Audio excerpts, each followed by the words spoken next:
Yeah, look, the kid's a phony, and he proved that to me. Well, don't start calling names on me. No. I will demonstrate. I will demonstrate that the kid's a phony. All right, let's I dealt with that. Bring it on. Yeah, look, just hold on here. You had your time. Look, the kid's a phony, and here's why. I dealt with him earlier today on an MSNBC show, and I said we could hypothesize that there'd be a Columbia University ping pong team made of Asians, and somebody goes out there and says, all gooks go home. So I asked him about my gook joke, and guess what? Andy's sense of humor just collapsed. He found that offensive. You see what you are? You're a phony. You're a typical Ivy League little brat who thinks it's okay to dump on Catholics, but you don't like my gook joke. Now, what's wrong with a gook joke? Can I respond? Yeah. All right. Here's the thing. I mean, first of all, it's a completely false analogy. No, it isn't. You attack my religion. No, it isn't. Let's just speak. No, it isn't. Bill, let's behave like Catholics here.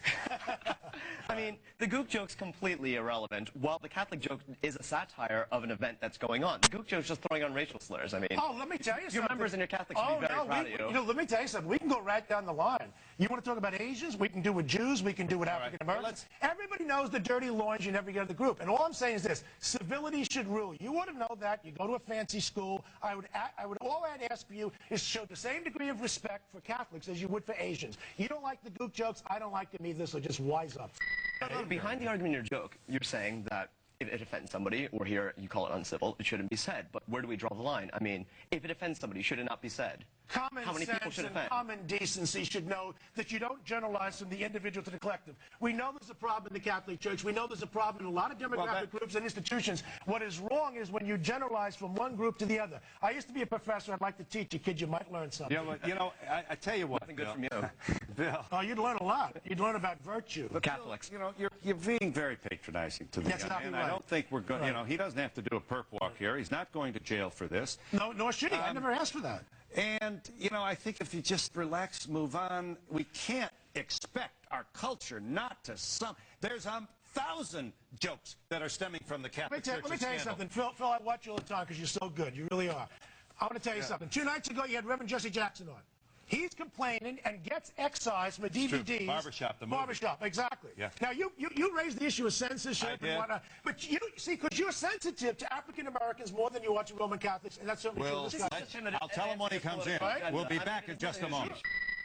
Your reference to oral sex and the Catholic Church scandal in your as the poet laureate made people crazy. Here's what made some people laugh too. A lot of bigots laughed at it. How are you instructed by this, Andrew? Did you have any idea that this kind of, you know, it is a dormitory joke, and you brought it right out there in front of Mom, Dad, you may have had some grandmothers there? I think it's a joke that should be out there. I mean, people have to have a sense of humor, and every joke you bring out, some people aren't going to get it. Sometimes if you joined us late, you don't know what we're talking about. One of the references as he announced to the whole crowd of the football game, whose tuition is going down? Fordham's tuition is going down like an altar boy. Like an altar boy. What about the gook jokes? I want to know, why don't you have a sense of humor about gook jokes? I mean, what I'm saying is they. I don't know. Why don't you lighten up a little?